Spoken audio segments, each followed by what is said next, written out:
Do you find yourself discounting your experiences? When you go in for a new career or a new role or an opportunity, do you find that you're kind of undervaluing yourself? I see it all the time.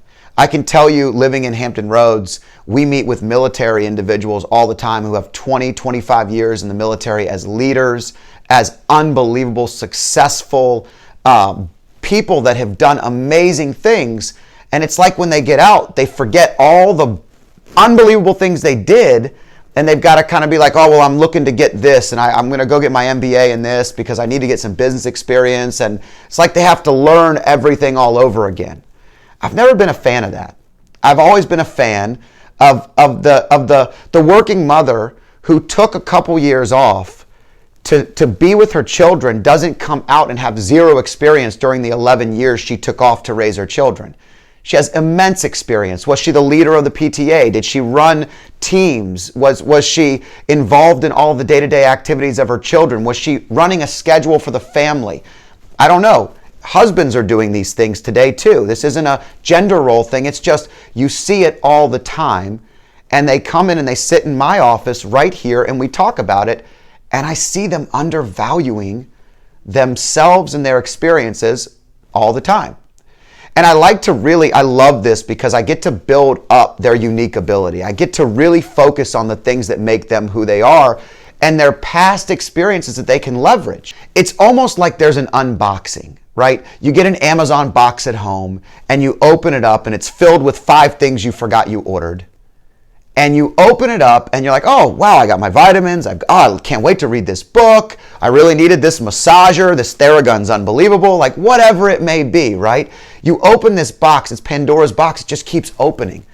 That's your life experiences. That's all the things. Sometimes you have to unbox your own career. Unbox the very things that made you who you are and the things that you did.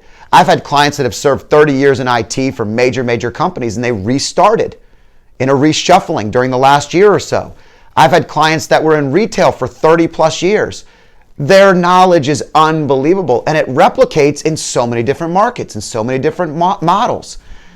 But they need to unbox it. They need to peel back the orange and see all the things that are underneath of that. And sometimes it just takes good friends, good family. It takes entrepreneurs and business leaders to see that in them. Let me tell you what, 20 years of experience is 20 years of experience. How does it reciprocate into the workforce? I was doing a podcast on Clubhouse the other day and a conversation with several friends and some associates that are former military leaders, Navy SEALs, Marine snipers, people that have way cooler jobs than I've ever had, right?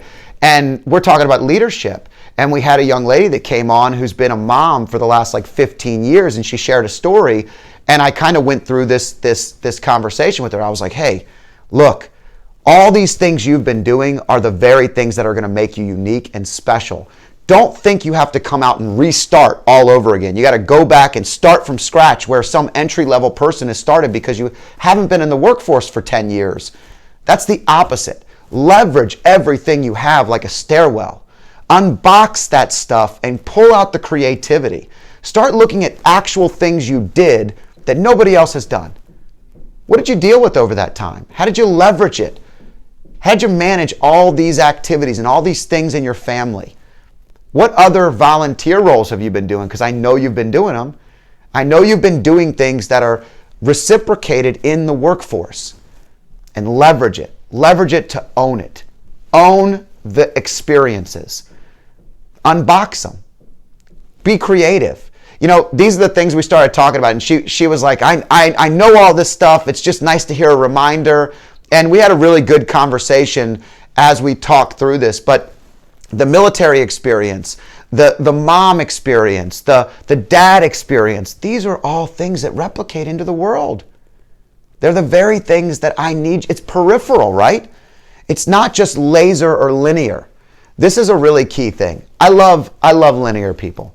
I love kids that get out and they got their MBA from the best university and they are dialed in and they're going to go in this career path and they're going to just robotically hit every single layer and they're going to get to senior executive level and they were meant for that. Like that's their path, right?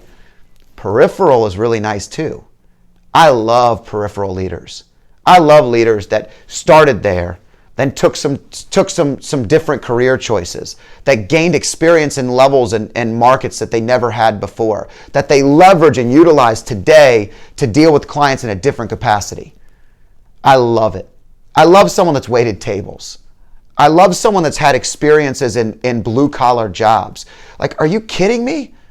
This is stuff that's reciprocated in everything. You can replicate this experience in every single thing you do. And when you remember that, you're unstoppable. Literally unstoppable. All of these things are experiences that make you who you are. And nobody has that story. Nobody. And so as we interview people, I always ask questions. One of the questions I love to ask is, you know, our tagline is life and wealth optimization at Freedom Street Partners. But life and wealth. Life comes first for a reason. So we always spend time, wealth is kind of career and all these things. We always tend to spend a lot of time on the career. Tell me about your experiences. What are the things that really made you who you are? Tell me a time you failed. All the interview questions that you've heard 1,000 times, right? I always say, tell me about life. What's important to you? What are the things that are most important to you? Just the other day, we're interviewing someone who told us they were an Olympic athlete. When I asked them about life, guess what? The work ethic it takes to be an Olympic athlete is a pretty important thing. It's a pretty important fact that had nothing to do with the rest of the interview, right? But if I didn't ask life questions, I wouldn't know work questions. I wouldn't know the very things that make those humans the best at being themselves and potentially the best at being in a role that we may or may not be looking for.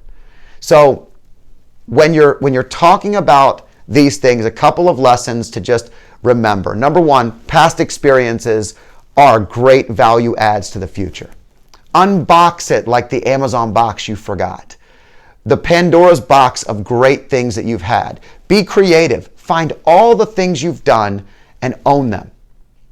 Own them in the interview, own them in the next chapter, own them when you move into the next job, but own them because that is your value proposition to the world. It's your story and only you own it. I'm Scott Danner. Tell me how you've done this. Tell me how you've done this for yourself.